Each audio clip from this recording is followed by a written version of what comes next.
أما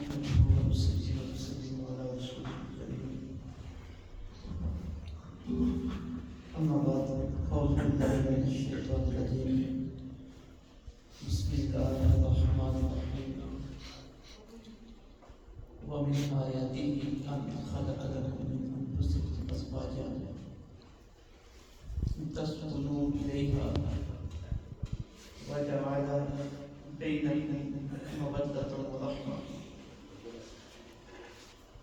إن في ذلك لآيات لقوم يتفكرون آمنت بالله صدق الله العظيم إن الله وملائكته يصلون على النبي يا أيها الذين آمنوا صلوا عليه وسلموا تسليما الصلاة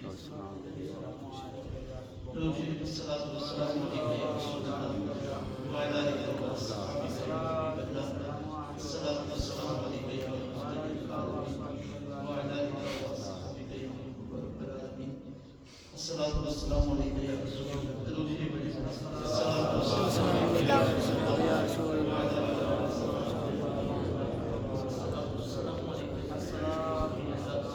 وعلى آلك وأصحابك يا رب العالمين رب اشرح لي صدري ويسر لي أمري واحلل عقدة من لساني يفقهوا قولي معزز محترم حاضرین سامعین السلام علیکم ورحمۃ اللہ وبرکاتہ۔ اللہ جل مجدہ کی توفیق و عطا اور اس کی عنایت اور اس کی کرم نوازی سے رمضان المبارک کی ببرکت ساعتوں میں مجھے اور آپ کو یہ سعادت نصیب ہو رہی ہے کہ اس مسجد شریف میں درس قرآن مجید کی اس پاکیزہ نشست میں اور آپ حاضر ہیں۔ بارگاہ خداوندی میں دعا ہے حاجت مولا ہم سب کی حاضری اپنی بارگاہ میں قبول فرمائے۔ کل محترم بھائی رحمان صاحب رمضان صاحب نے محترم قاری ثناء اللہ صاحب ڈاکٹر محمد الطاف صاحب کا پیغام پہنچایا ہے۔ اللہ رب العزت نے پہنچنے کی توفیق عطا فرمائی۔ چند لمحات میں کوشش کروں گا قرآن مجید نے آداب معاشرت کے حوالے سے میاں اور بیوی کو اپنا گھر سنبھالنے کے لیے قرآن اللہ کی تعلیم و تربیت کے لیے جو لایا عمل جو اصول و ضوابط اور جو نصاب زندگی فراہم کیا ہے، قرآن مجید کی آیات کی روشنی میں ہی اس کی وضاحت کرنا چاہوں گا۔ بارگاہ خداوندی میں دعا ہے مالک مولا سمجھ کی توفیق عطا فرمائے، عمل کی توفیق عطا فرمائے، ہماری زندگیوں میں قرآن مجید کا نور و روحانیت عطا فرمائے۔ قرآن مجید کتاب ہدایت ہے۔ کتاب ہدایت سے مراد یہ کہ ہماری زندگی کا کوئی پہلو اور کوئی بھی کچھ ایسا نہیں ہے جس کے متعلق قرآن مجید میں رہنمائی نہیں ہوتا، چاہے وہ عقائد ہو، وہ عبادات ہو، وہ معاملات ہو، وہ معاشرت ہو، وہ آخرت کا معاملہ ہو، ہر معاملے میں قرآن مجید میں خوبصورت رہنمائی ہے۔ میاں بیوی کا تعلق ایک خاندان کی بنیاد ہے۔ یہ دنیا کا نظام کسی حادثے کی شکل میں وجود میں نہیں آیا، بلکہ یہ رب العزت کی قرآن ہے۔ اللہ اسی انداز میں اس دنیا کو آباد کرنا چاہتے ہیں، اسی انداز میں اس دنیا میں رونقیں لگانا چاہتے ہیں۔ تو جب اللہ نے اس دنیا کو آباد کرنا چاہا تو پہلے مرد کو پیدا کیا، پھر مرد سے ہی عورت کو پیدا کیا، پھر دونوں کا نکاح کیا، اب اس نکاح سے پھر آگے اولاد آئی اور یہ کائنات انسانی کا سلسلہ آگے چلنا شروع ہوا۔ یہ بات سب سے پہلے اپنے ذہن میں رکھنی چاہیے کہ یہ تعلق میاں بیوی کا اور خاندان کا نظام یہ فائدہ نہیں ہے، یہ حادثاتی نہیں ہے، بلکہ یہ اللہ رب العزت کی ایک خاص قرآن ہے اور نسل انسانی کو آگے بڑھانے کا ایک ذریعہ ہے۔ کیا ہم دیکھتے نہیں ہیں کہ ایک مرد اور عورت ان کی شادی ہوتی ہے، اولاد ہوتی ہے، اپنی اولاد کے لیے وہ محنت مشقت کرتے ہیں، گھر بناتے ہیں، ان کے لیے آرام سکون کو سہولت کا محنت کو مشقت کر کے انتظام کرتے ہیں۔ جب ان کی اولاد خود آگے چلنے کے قابل ہوتی ہے وہ دنیا سے چلی جاتی ہے۔ ایسے نہیں چلتا، ایک نسل آتی ہے دوسری چلی جاتی ہے، پھر اگلی آتی ہے تیسری چلی جاتی ہے۔ تو یہ اللہ رب العزت کا ایک نظام ہے جو میاں اور بیوی کے ذریعے چلتا ہے۔ قرآن مجید سورہ روم میں آیت نمبر 21 کے اندر اللہ رب العزت نے اس کی بنیاد کا ذکر کیا، فرمایا ومن آیاتہ، اور اللہ رب العزت کی نشانیوں میں سے یہ بھی ہے۔ کس کی نشانیوں میں سے؟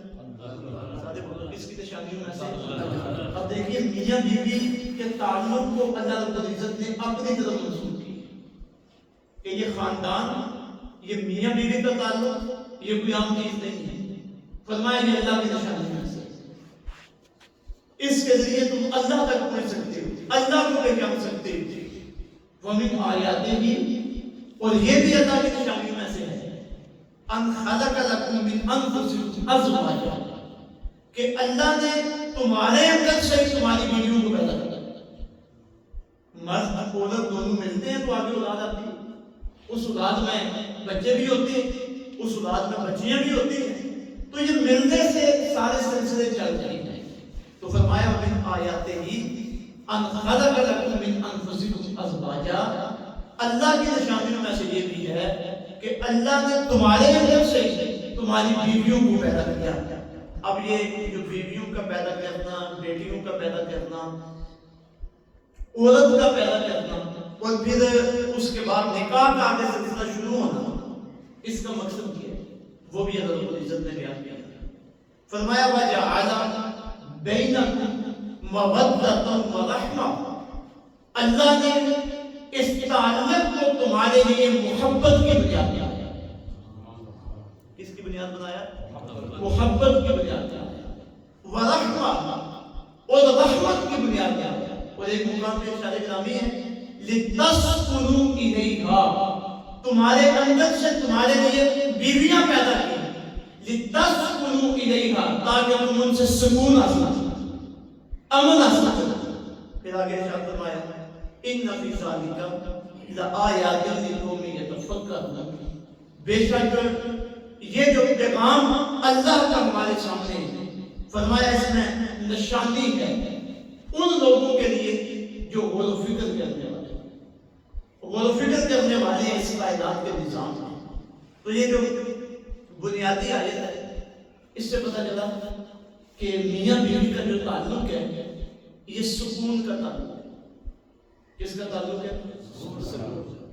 میاں بیوی کا تعلق آپس میں باہمی محبت کا تعلق ہے، میاں بیوی کا تعلق آپس میں رحمت کا تعلق ہے۔ ہمارے ہاں یہ بڑی پریشانی ہے کہ بیٹے اور بیٹی کی شادی ہونے والی ہوتی ہے، باقی دوست احباب ساری پٹیاں انہیں بڑھاتے ہیں، لیکن اصل جو شادی کا مقصد ہے اس حوالے سے نوجوان نسل کو تربیت دی ہے۔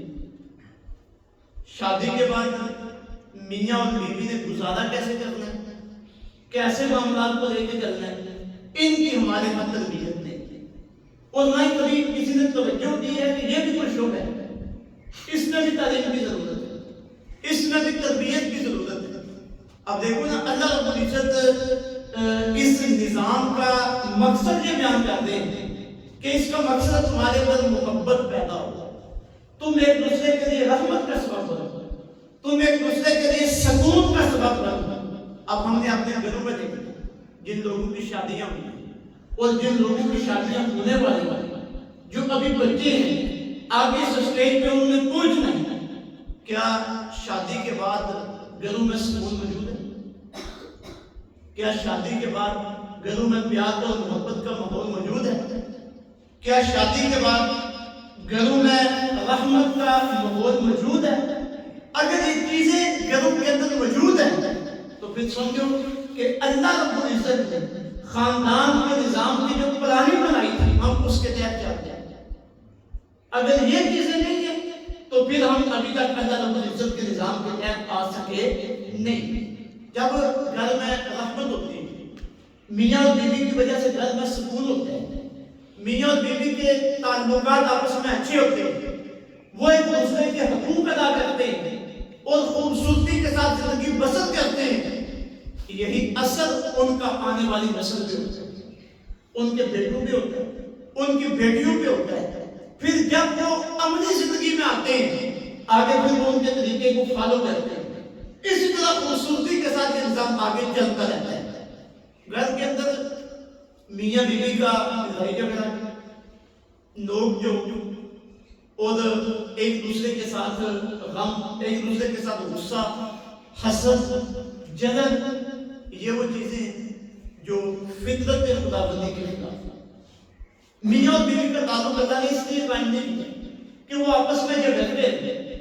میاں اور بیوی کا تعلق اللہ نے اس لیے قائم نہیں کیا کہ ان کے گھر سے ایک دوسرے کی مخالفت ہی ختم نہ ہو۔ میاں اور بیوی کا اللہ رب العزت کے تعلق اس لیے قائم نہیں کیا کہ میاں بیوی کی عزت کو اچھا دے اور بیوی اپنے میاں کی عزت کو اچھا دے، اس کا یہ مقصد نہیں ہے۔ دیکھو انسان ہے، اللہ رب العزت نے انسان کی فطرت میں سکون کی طلب رکھی، اللہ نے انسان کی فطرت میں امن کی، محبت کی طلب رکھی ہے۔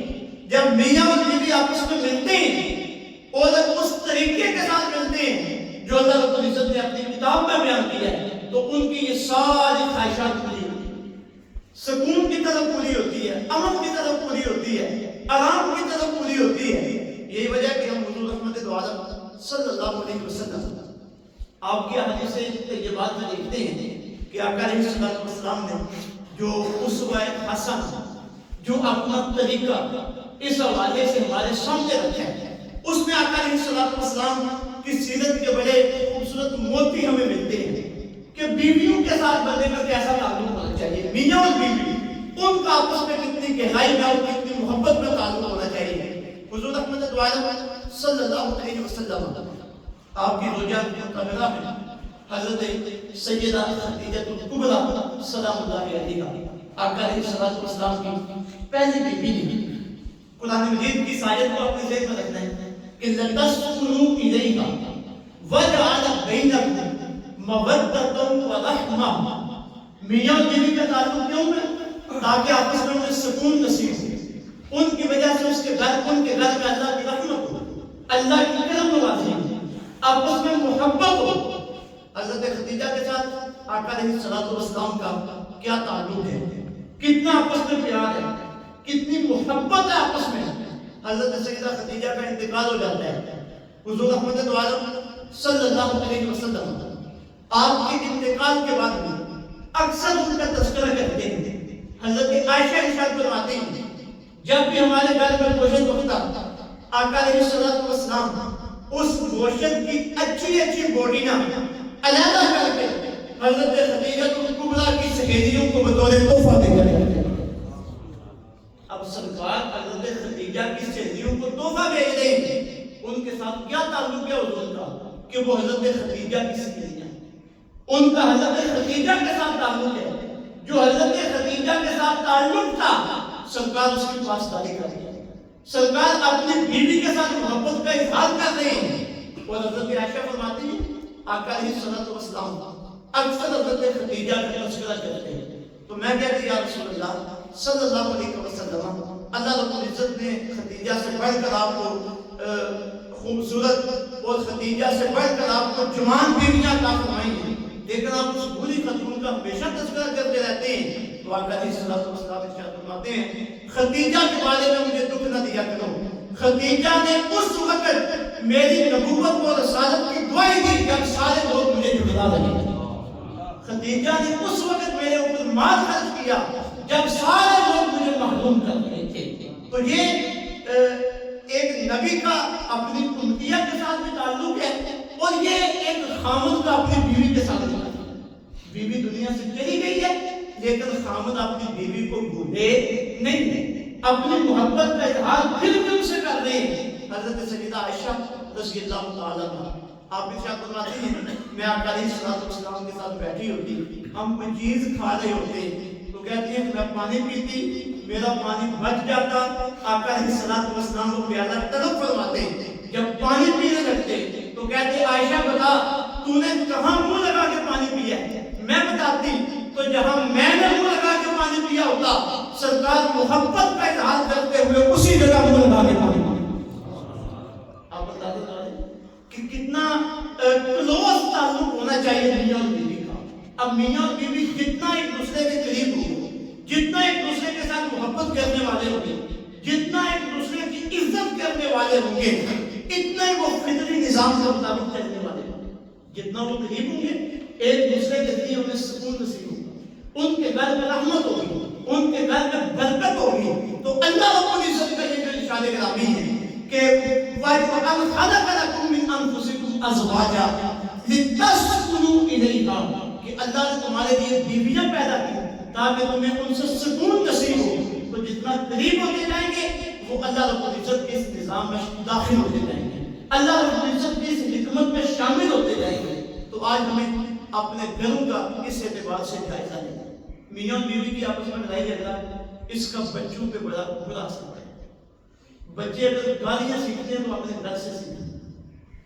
بچوں کے اندر لڑائی جھگڑا, چڑچڑاپن, جھوٹ کی عادت, ایک دوسرے کو دھوکہ دینے کی عادت, ایک دوسرے کو داؤ لگانے کی عادت, ایک دوسرے کی نافرمانی کی عادت, یہ باہر سے کم چیزیں آتی ہیں, اپنے گھر سے زیادہ. میاں اور بیوی ان کے لیے ایک سکول ہے, ایک تربیت گاہ ہے. جب بچے اپنے والدین کو دیکھتے ہیں, اب جو والدین کرتے ہیں بچوں کے سامنے وہی عادات بچوں کے اندر منتقل ہوتی ہیں. اگر کوئی والدین یہ چاہتے ہیں کہ ہمارے بچے اچھے ہوں, ہمارے بچوں کے اندر اعلیٰ اخلاقیات آئیں, ہمارے بچوں کے اندر انسانیت کی محبت پیدا ہو, اچھے برے کی پہچان ہو, چھوٹے بڑے کی پہچان ہو, تو اس کے لیے والدین کے لیے لازم ہے کہ وہ اپنا نمونہ پیش کریں, اپنے آپ کو نمونے کے لیے اپنے بچوں کے سامنے پیش کریں. ایک گھر میں رہتے ہوئے والدین کا آپس میں کوئی مختصر سا لڑائی جھگڑا ہو جانا, نوک جھوک ہو جانا, یہ کوئی ناممکن بات نہیں ہے. یہ سلسلے چلتے رہتے ہیں. انسان ہے, کبھی انسان کے اندر تیزی آ جاتی ہے اور کبھی چڑچڑاپن بھی آ جاتے ہیں. یہ سارے معاملات میں ہیں. لیکن اگر اللہ رب العزت کی حکمت کی طرف غور کیا جائے کہ جس انداز میں اللہ رب العزت نے ہمیں تربیت دی اس کی طرف دیکھا جائے تو یہ سارے معاملات ختم ہو سکتے ہیں, بعض وقت ان کا حل نکل سکتا ہے. مثلا قرآن مجید سورہ النساء شریف کی آیت نمبر 34 ہے, اس میں اللہ رب العزت نے میاں بیوی کے لیے ہدایت عمل پیش کی کہ اگر میاں اور بیوی کے اندر جھگڑا ہو جائے, اختلاف ہو جائے تو وہ کریں کیا, اس اختلاف کو ختم کیسے کریں. اور بلکہ اس سے بھی پہلے اللہ رب العزت نے خصوصی طور پر مردوں کو ایک ہدایت عمل دی, مردوں کی ذہن سازی کی ہے کہ تمہارا کردار, تمہاری سوچ اور تمہارا گھر میں کنٹرول اور گھر کا نظم و ضبط چلانا اس طرح کا ہونا چاہیے کہ تمہارے گھر میں اختلاف پیدا ہونے کی نوبت ہی نہ ہو. ارشاد باری تعالیٰ الرجال قوامون علی النساء, مرد عورتوں کے اوپر حاکم ہے. مرد عورتوں کے اوپر کیا ہے؟ حاکم. مرد گھر کے نگران ہے, مرد گھر کے بڑے, یعنی گھر کا نظام, گھر کا منتظم وہ مرد ہے. اب مرد کو اس بات کا علم ہونا چاہیے اور اس بات کا احساس ہونا چاہیے کہ میں نے گھر کا نظام چلانا ہے. اب گھر کا نظام چلانے سے مراد صرف یہی نہیں ہے کہ میں نے کمائی کر کے لے کے آتی ہے, میں نے جو شکل کرتی ہے پیسے لے کے آتے ہیں, صرف یہ مطلب نہیں ہے. بلکہ مرد کو اللہ رب العزت نے ذمہ داری جو سونپی ہے اس کے اندر پیسے کما کے لانا بھی ہے, اس کے اندر اپنی بیوی کی ضرورتوں کو پورا کرنا بھی ہے, اس کی نفسیات کو سمجھنا بھی ہے, اسے اخلاق کے ساتھ پیش آنا بھی ہے, اور اپنی اولاد کی تعلیم و تربیت کا اہتمام بھی کرنا. اب جب مرد کو اپنی ذمہ داری کا احساس ہوگا نا کہ میں گھر کا ذمہ دار ہوں, تو اب ظاہر ہے ذمہ دار کے تمہیں یہ بھی ہوتا ہے کہ گھر کے اندر لڑائی جھگڑا ہو, گھر کے اندر فتنہ و فساد نہ ہو, گھر کا ماحول خراب نہ ہو. یہ بھی مرد کی ذمہ داری میں شامل ہے. حدیث مبارکہ میں آقا علیہ الصلوۃ والسلام نے عورتوں کی نفسیات کو بیان کیا کہ عورتوں کی نفسیات کیا ہے۔ حضور احمد عالم صلی اللہ علیہ وسلم ارشاد فرماتے ہیں عورت پسلی سے بنی۔ کس سے بنی؟ پسلی سے۔ آپ کبھی اندازہ لگائیں، پسلی بالکل سیدھی نہیں ہوتی، تھوڑی سی ٹیڑھی ہوتی ہے۔ آقا علیہ الصلوۃ والسلام ارشاد فرماتے ہیں اگر تم عورت کو بالکل سیدھا کرنا چاہو گے تو اسے ضائع کر بیٹھو۔ کیا کر بیٹھو گے اسے؟ یہ جو آقا علیہ الصلوۃ والسلام کا فرمان ہے اس کے اندر بڑی حکمت، اس سے عمومی طور پر یہ سامنے آ رہا ہے کہ انسان اگر 100% عورت کو اپنی خواہش کے مطابق چلانا چاہے تو ایسا ناممکن۔ دن میں کئی مواقع ایسے آئیں گے انسان کا فیصلہ کچھ ہوگا، میاں کا فیصلہ کچھ ہوگا، بیوی کی ڈیمانڈ کچھ ہوگا۔ انسان کچھ کرنا چاہے گا، بیوی کچھ کرنا چاہے گی۔ اب اس کا ایک حل تو یہ ہے کہ بیوی پہ پریشر ڈالا جائے، روک ڈالا جائے اور اپنی بات منوانے پہ فوکس کیا جائے، لیکن اس کا نتیجہ کیا نکلے گا؟ دونوں ایک دوسرے کے آمنے سامنے آئے، جھگڑا ہوگا، فتنہ ہوگا، فساد ہوگا۔ سرکار نے کیا فرمایا کہ تم مکمل اسے سیدھا کر سکتے مکمل سیدھا کر سکتے نہیں۔ جس طرح ایک جملہ ہے نا، کچھ لو کچھ دو، عام طور پہ سیاست میں استعمال ہوتا ہے۔ جس طرح ملک کی سیاست ہوتی ہے، اس طرح گھر کی سیاست بھی ہے۔ جب بیوی کے ساتھ قانون فطرت کے مطابق چلنا ہے تو پھر کچھ اپنی بات بیوی کو منوانی ہے اور کچھ بیوی کی بات ماننی ہے۔ جب دونوں میاں اور بیوی ایک دوسرے کی بات مان کے چلیں گے، کچھ باتیں مرد منوائے گا، کچھ بیوی کی سنے گا، کچھ بیوی کی مانے گا۔ اگر دیکھے گا کہ بیوی کی ماننے میں کچھ زیادہ نقصان ہے تو پھر وہ بیوی کو سمجھائے گا، پیار کے ساتھ، محبت کے ساتھ، اپنی بیوی کی نفسیات کو دیکھتے ہوئے کہ میری بیوی کیسے بات سمجھ سکتی ہے۔ اب حکمت کے ساتھ جب وہ سمجھانے کی کوشش کرے گا، معاملے کو نپٹانے کی کوشش کرے گا، ادھر اللہ رب العزت کی کرم نوازی شامل آ ہوگی، اللہ مسئلے کو حل کرے گا۔ گھر کا سکون بھی تباہ نہیں ہوگا، کرم نوازی ہوگی اور معاملات بہتر ہو جائیں گے۔ تو فرمایا الرجال قوامون علی النساء، مرد یہ گھر کے خاتم، گھر کے محافظ ہیں۔ کس وجہ سے؟ بما فضل اللہ بعضهم علی بعض، اس وجہ سے کہ جو اللہ نے میاں اور بیوی کو ایک دوسرے کو فضیلت عطا کی۔ اب ایک اور بات حکمت کی بڑی قابل توجہ ہے، مرد عورت انسان ہونے میں برابر ہے، لیکن ذمہ داریوں کے اعتبار سے مرد کا مقام بڑھے۔ اب یہ جو مرد کا مقام بڑا رکھا گیا، اس سے مراد یہ نہیں کہ عورت پہ کوئی ظلم ہوا، عورت پہ ستم ہوا ہے کہ عورت کو نیچے رکھا گیا، مرد کو اوپر رکھا گیا، نہیں۔ یہ جو مقام و مرتبے کی تقسیم ہے یہ ذمہ داریوں کی وجہ سے۔ اب اگر مرد کو مقام بڑا دیا گیا تو مرد کی ذمہ داریاں بھی بڑھی گئی۔ اب باہر لوگوں کے ساتھ سامنا کرنا، محنت کرنا، مشقت کرنا، پردیس کاٹنا، سارا دن باہر محنت مشقت کرتے رہنا، اور پھر یہ ساری پلاننگ بنانا کہ میں نے اپنا گھر کیسے بنانا، میں نے بچوں کی تعلیم و تربیت کا انتظام کیسے کرنا ہے، میں نے گھر والوں کو کھلانا کیسے ہے، پلانا کیسے ہے، ان کے لباس کا کیسے انتظام کرنا ہے، رہائش کا کیسے انتظام کرنا ہے۔ یہ کوئی چھوٹے کام نہیں، یہ بہت بڑی ذمہ داری ہے۔ اب ان میں سے کوئی بھی ذمہ داری عورت کے اوپر نہیں رکھی گئی، عورت کے اوپر کوئی بھی ذمہ داری ان میں سے نہیں رکھی گئی۔ عورت کا کام صرف گھر کے اندر کھانا پکانا، بچوں کی مناسب تربیت، خامد کی خدمت، یہ جو خدمت کے اندر کے کام ہیں یہ عورت کے سپرد ہے، اور جو باہر کے کام ہیں جو زیادہ مشقت والے ہیں وہ سارے کے سارے کس کے سپرد ہیں؟ مرد کے سپرد ہیں۔ تو یہ اللہ رب العزت نے کاموں کی تقسیم کے اعتبار سے فرمایا کہ مرد کو میں نے گھر کا حاکم بنایا۔ اور پھر آپ یہ بھی جانتے ہیں کوئی بھی ریاست ہو، کوئی بھی نظام ہو، کوئی بھی ادارہ ہو، اسے چلانے کے لیے کبھی بھی دو افسر نہیں ہوتے۔ ایک ملک میں وزیر اعظم ایک ہی ہوتا ہے، وزیر آگے بے شمار ہو سکتے ہیں، وزیر اعظم ایک ہی ہے۔ اب یہی سمجھ لو کہ گھر کا وزیر اعظم مرد ہے اور آگے اس کی وزیر، اس کی خاتون، اس کی بیوی ہے۔ اب یہ بڑا حکمت والا نظام ہے۔ اگر دونوں کو برابر رکھا جاتا تو جس طرح دو وزیر اعظم ہو ایک ملک میں، اس ملک کا نظام سمجھتا نہیں بلکہ فساد ہی ہوتا ہے۔ ایک اختیارات برابر، ایک کہے گا ایسے ہونا چاہیے، دوسرا کہے گا نہیں ایسے ہونا چاہیے۔ جب دونوں کی ادا آپس میں ٹکرائیں گی تو فساد ہوگا، فتنہ ہوگا۔ یہی نظام اللہ نے گھر میں بنایا ہے۔ ایک کو وزیر اعظم رکھا ہے، ایک کو حاکم رکھا ہے، دوسرے کو اس کی وزیر رکھا ہے، تاکہ اختیار ایک کا ہو اور مشورہ دوسرے کا بھی چلتا رہے، مشورہ دوسرے کا بھی چلتا رہے، پھر دونوں کو کچھ ہدایات عطا فرمائے۔ اب مرد کو جو حاکم بنایا گیا، مرد کو گھر کا ذمہ دار بنایا گیا، یہ اس کا ذمہ دار ہونا مطلق العنان نہیں، یعنی یہ نہیں کہ جیسے مرد کیا ہی کرتا ہے، بیوی پہ ظلم کرے، اسے اس کے حق نہ دے، اس کے حقوق چھینے، ایسا نہیں، بلکہ مرد کو جو یہ ذمہ داری بخشی گئی ہے، یہ ذمہ داری اللہ رب العزت کے احکامات کے تابع، اس نے ذمہ داری ادا کرنی ہے، اللہ کے حکم کے تابع رہ کے ادا کرنی ہے۔ کوئی بھی اس نے بیوی کے ساتھ ایسا معاملہ نہیں کرنا جو اللہ رب العزت کے حکم سے باہر ہو۔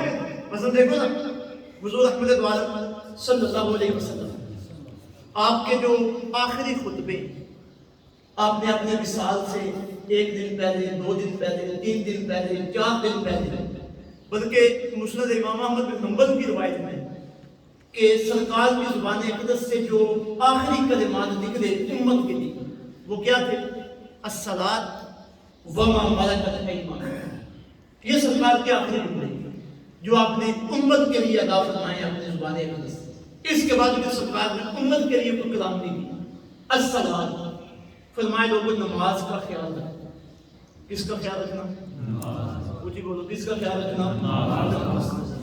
وَمَا مَلَكَتْ أَيْمَانُكُمْ، اور ان کا خیال رکھنا جو تمہارے ماتحت، جو تمہارے ماتحت۔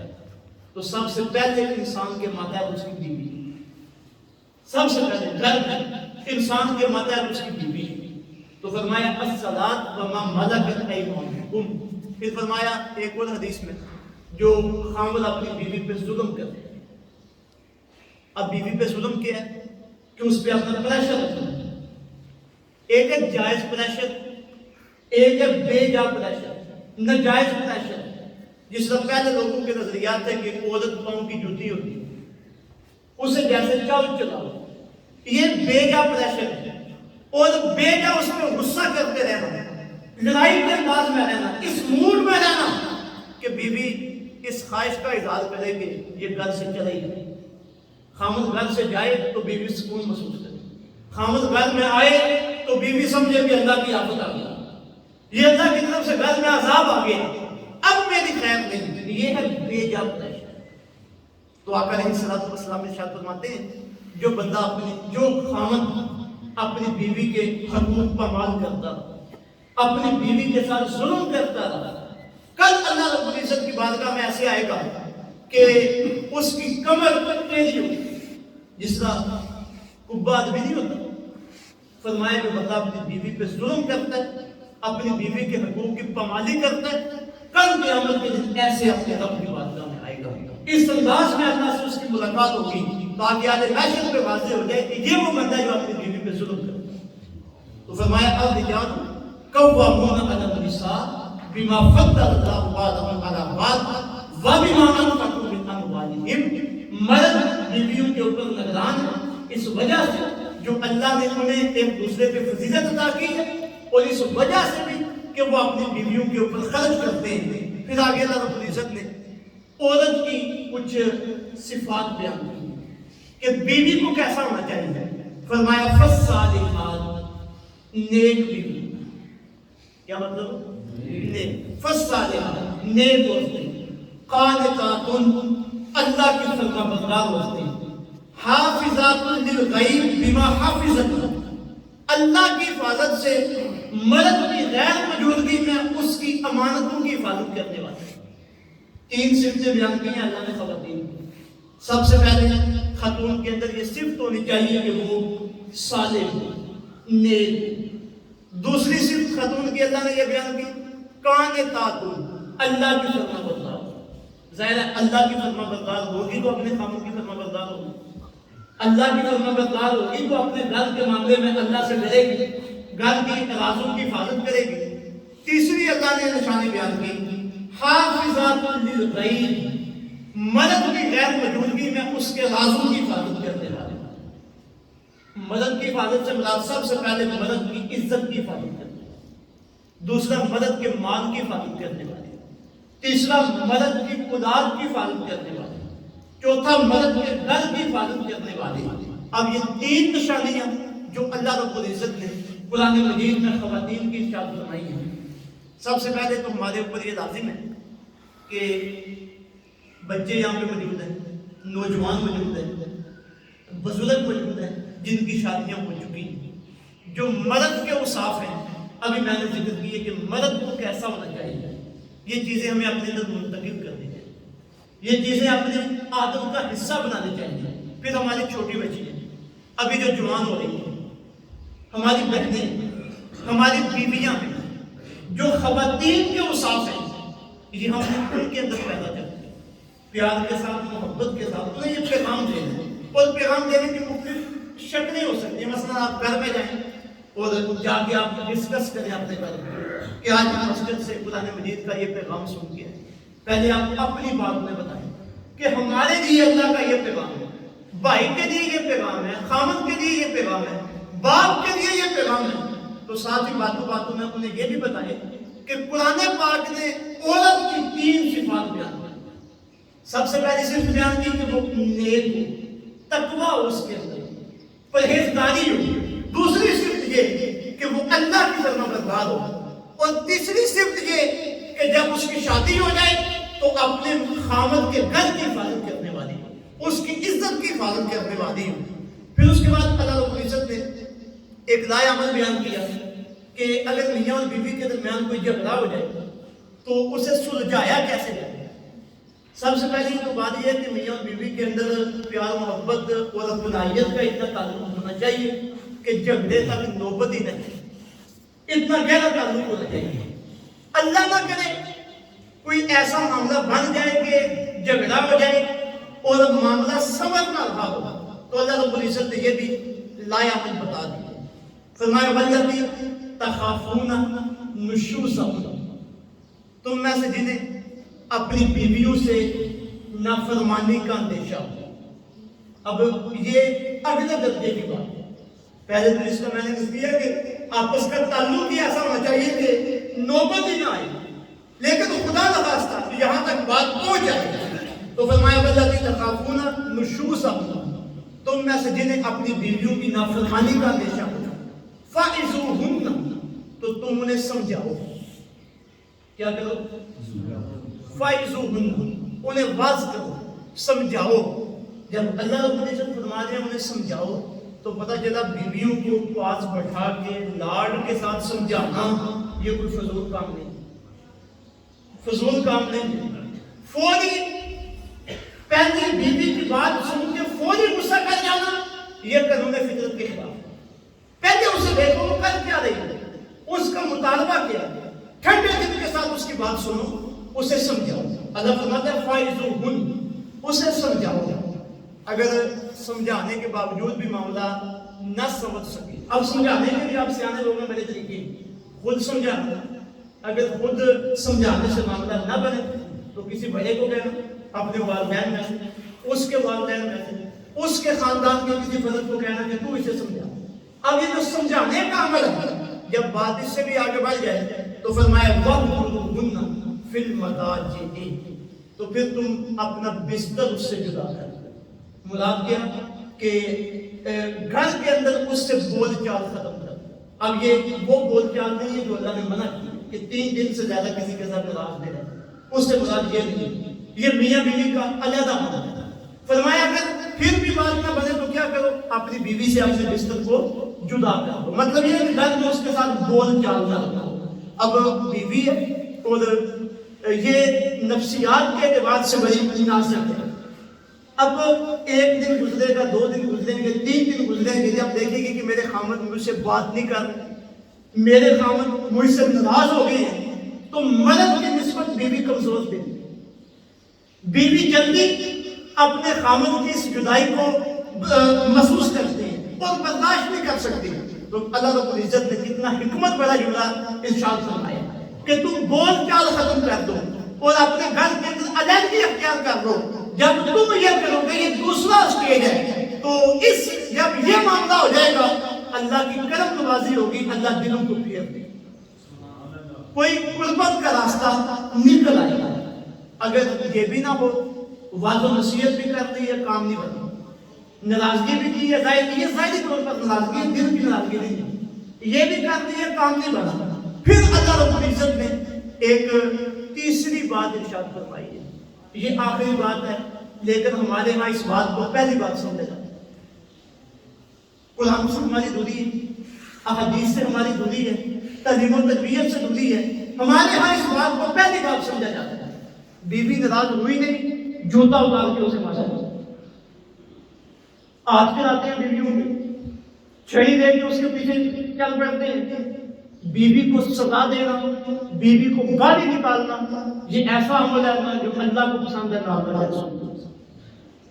دیکھو نا، پہلے فرمایا وعظ و نصیحت، پھر فرمایا سرسری، اوپر سے لڑا دیا، یہ دو معاملے کر دیے پھر بھی کام نہیں بنا، تو فرمایا وَضْرِبُوهُنَّ، اب تم بیویوں کو سزا دے سکتے ہیں، لیکن سزا کتنی؟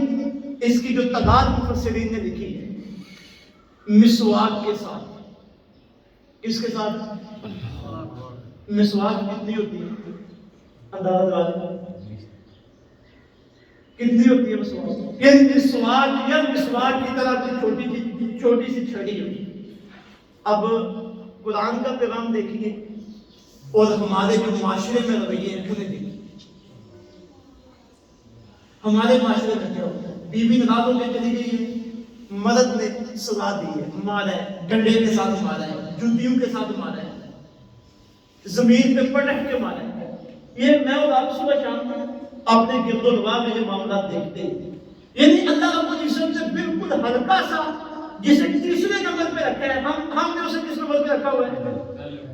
ہم نے اسے پہلے نمبر پہ رکھا ہوا ہے۔ اللہ نے آخری اسٹیج پہ اس کام کو رکھا ہوا ہے، تو فرمایا پہلے سمجھاؤ، اگر سمجھانے سے کام نہ کرے تو پھر اوپر سے ناراضگی کا اظہار کرو، اگر پھر بھی کام نہ کرے تو پھر ہلکی سی سزا دے سکتے ہو، ہلکی سی، تاکہ اسے محسوس ہو کہ میرے خامن واقعتاً مجھ سے ناراض ہو گئی، پھر اس کا دل نرم ہو، وہ پلٹ آئے۔ اب اگر یہ تین معاملات بھی کسی نے کر دیے پھر بھی بات نہیں بنی تو اللہ بلکہ اس کے بعد اللہ رب العزت نے ارشاد فرمایا فَإِنْ أَطَعْنَكُمْ فَلَا تَبْغُوا عَلَيْهِنَّ السَّبِيلَ، ان تینوں معاملات میں سے جس جگہ بھی آگے بیوی تمہاری فرما برداری کرنا شروع کر دے پھر اس کے اوپر زیادتی نہ کرو۔ سمجھانے سے کام چل جائے تو خوش ہو جاؤ، مزید اس کے اوپر پریشر نہ ڈالو، اگر ناراض ہونے سے بات بن جائے تو خوش ہو جاؤ، پھر اس کے اوپر پریشر نہ ڈالو، اگر ہلکی سی سزا سے کام چل جائے تو خوش ہو جاؤ، پھر اس کے اوپر پریشر نہ ڈالو۔ پھر اس کے بعد آخری اللہ رب العزت نے حل جو بیان کیا، فرمایا وَإِنْ خِفْتُمْ شِقَاقَ بَيْنِهِمَا، اگر تمہیں اندیشہ ہو دونوں کے درمیان جدائی کا، سارے حربے استعمال کر دیے ہیں لیکن معاملہ حل ہوتا ہوا نظر نہیں آ رہا، تو فرمایا اب آخری حربہ تمہارے پاس یہ ہے کہ فَبْعَثُوا حَكَمًا مِّنْ أَهْلِهِ وَحَكَمًا مِّنْ أَهْلِهَا، ایک ذمہ دار بندہ بیوی کے گھر سے ہو، ایک ذمہ دار بندہ تمہارے گھر سے، دونوں خاندانوں کا ایک ذمہ دار لے لو، وہ دونوں بیٹھ کے دونوں کی بات سنیں اور مسئلے کو حل کریں۔ عموماً ایسے ہوتا ہے کہ جب میاں اور بیوی بیٹھے ہوں، کوئی صلح صفائی کروانے والے آئیں، میاں تو اپنی بات ساری سنا دیتا ہے لیکن بیوی کو بات نہیں سنا دیتا۔ ایسے ہوتا ہے بیوی بات سنانے لگے تو میاں آگے سے پریشر ڈالتا ہے، فرمایا دو ذمہ دار دو حاکم اور بات دونوں کی سنی جائے، برابر دونوں کی بات سنی جائے، دونوں کی بات پرکھی جائے۔ فرمایا کہ یرید اصلاحا، اگر یہ ذمہ دار بندے واقعی سچے، ان کے دل کے اندر خیر خواہی کا جذبہ موجود ہے تو یوفق اللہ بینہما، اللہ دونوں میاں بیوی کے درمیان بہتری کا راستہ نکال دے گا، موافقت کا راستہ نکال دے گا۔ ان اللہ کان علیما خبیرا، بے شک اللہ تعالیٰ جاننے والا بھی ہے اور میاں اور بیوی کے سارے معاملات سے باخبر بھی ہے۔ دوسروں سے تو ہم باتیں چھپا سکتے ہیں لیکن اللہ سے چھپا سکتے نہیں۔ چار رائے سامنے آئے، واضح نصیحت، سرسری ناراضگی، ہلکی سی مار، اور اگر معاملہ سیدھا نہ ہو رہا ہو تو آخری مرحلہ کیا آیا؟ دو 5 2 حاکم 2 ذمہ دار دونوں قبیلوں سے دونوں خاندانوں سے. لیکن افسوس ہے ہمارے معاشرے میں ہمارے ہاں اس یہ جو تدریجی نظام ہے یہ فطری نظام ہے میاں اور بیوی کے تعلقات کو سنوارنے کا جو اللہ نے بیان کیا ہے ہمارے ہاں اسے نظر انداز کیا جاتا ہے. یا ہمیں علم نہیں ہے یا ہم اللہ کی بات ماننا نہیں چاہتے. ہمارے ہاں کیا ہوتا ہے یا ڈائریکٹ بیوی پہ حملہ کیا جاتا ہے یا ڈائریکٹ طلاق دے دی جاتی ہے. طلاق کی شرح بھی ہمارے معاشرے میں بڑھ رہی ہے. چھوٹی سی ناراضگی ہوئی طلاق فوراً طلاق اور بعد میں پھر علماء کے پاس آتے ہیں یہ غصے میں طلاق دے چڑی اپنی خاطر کر دو غصے میں طلاق دے دی. تو بھائی طلاق بھی غصے میں جاتی ہے. پیار اور محبت میں کون طلاق دیتا ہے؟ صلح میں کون طلاق دیتا ہے؟ طلاق تو جھگڑے میں لڑائی اور غصے میں ہی ہوتی ہے. تو میرے بھائیوں اس فطری نظام کو ہم سمجھیں اپنے بچوں کو یہ فطری نظام سمجھائیں. کیا یہ اچھا ہو نوجوانوں بیٹوں اور بیٹیوں کی جب شادی نہ ہو تو ان سے پہلے ان کی کاؤنسلنگ ہو ان سے پہلے باقاعدہ ان کی تربیت ہو. شادی سے پہلے تربیت کا انتظام ہو. میاں بیوی کے حقوق انہیں سمجھائے جائیں کیسے انہیں زندگی گزارنی ہے یہ ساری باتیں سمجھائی جائیں تو گھروں کے جھگڑے بھی ختم ہو سکتے ہیں طلاق کی نوبت بھی نہیں آ سکتی. آقا علیہ الصلوۃ والسلام کا ارشاد ہے اللہ رب العزت کے نزدیک حلال کاموں میں سب سے ناپسندیدہ کام طلاق ہے. حلال کاموں میں سب سے ناپسندیدہ کام طلاق ہے. اب دیکھو طلاق کا مقام آگے دور 5ویں نمبر پہ جا کے ہے. پہلے وعد و نصیحت پھر سرسری ناراضگی پھر ہلکی سی مار پھر پرے پہ جائے 4 باتیں. اگر پھر بھی معاملہ نہ بن سکے تو 5ویں نمبر پہ اللہ نے طلاق کی اجازت دی ہے. کس نمبر پہ؟ اور ہمارے میں کس نمبر پہ ہے؟ الٹ نظام ہو گیا قرآن پاک سے بدلی کی وجہ سے.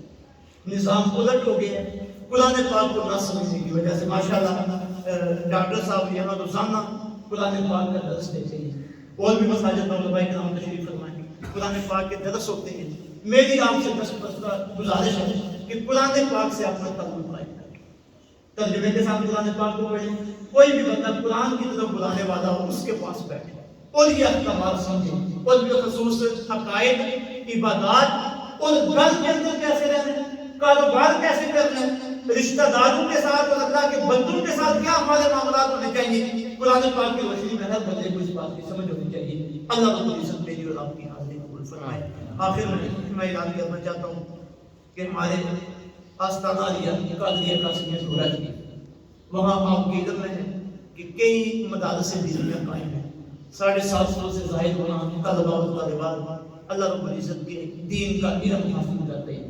تو ماشاءاللہ ہر سال بلکہ ہر موقع پہ آپ لوگوں کے تعاون کا بہت بڑا حصہ وہاں پہ پہنچتا ہے جو اللہ رب العزت کے دین کی اس تبلیغ میں تعلیم میں مددگار ثابت ہوتے ہیں. ہمارے احباب یہاں پہ موجود ہیں قاری صاحب ہیں زبان صاحب ہیں باقی احباب ہیں. تو ابھی آگے فطرانے کا موسم ہے زکوٰۃ کا موسم ہے فصلوں کی کٹائی ہو رہی ہے اجرت کا موسم ہے. تو ہر بندے کی یہ خواہش ہونی چاہیے اور شوق ہونا چاہیے کہ میرے مال کا کچھ نہ کچھ حصہ ایسی جگہ پہ پہنچے جہاں اللہ کے دین کا کام ہے. وہاں سے علماء نکلیں گے اسی طرح آگے پیغامات عام کریں گے قرآن کے حدیث کے لوگوں کی اصلاح ہوگی معاشرت سمجھیں گی معاملات سیدھے ہوں گے. تو آپ کی بذات قاری صاحب ان کے ساتھ آپ رابطہ رکھیں باقی احباب کے ساتھ رابطہ رکھیں. اللہ رب العزت عمل کی توفیق عطا فرمائے. وما علینا الا البلاغ. بسم اللہ الرحمن الرحیم. اللهم صل على سيدنا محمد وعلى ال سيدنا محمد وسلم. وعلیکم اللہ صاحب کی حاضری فرما رمضان المبارک کی برکت سے آپ سے زیادہ فائدہ اٹھانے کی توفیق عطا فرما. اپنے کرم نوازے ہم سب کے شامل حال فرما. قرآن مجید کا دعوے معاشرت کے حوالے سے جو حصہ ہم نے سننے اور سمجھنے کی کوشش کی ہماری مولا ہمیں اس میں پیدا ہونے کی توفیق عطا فرما. کرم نوازے ہمارے گھروں کے اندر برکتیں عطا فرما. ہمارے گھروں کے اندر سکون عطا فرما. اپنے نظام فطرت کے مطابق ہمیں اپنے معاملات چلانے کی توفیق عطا فرما. اس پورے علاقے میں اپنا فضل و کرم فرما. جتنے بھی بچے نوجوان بزرگ علماء احباب یہاں پہ حاضر ہونے والے سب کی حاضری اپنے بات فرما. صلی اللہ تعالیٰ علیہ وسلم.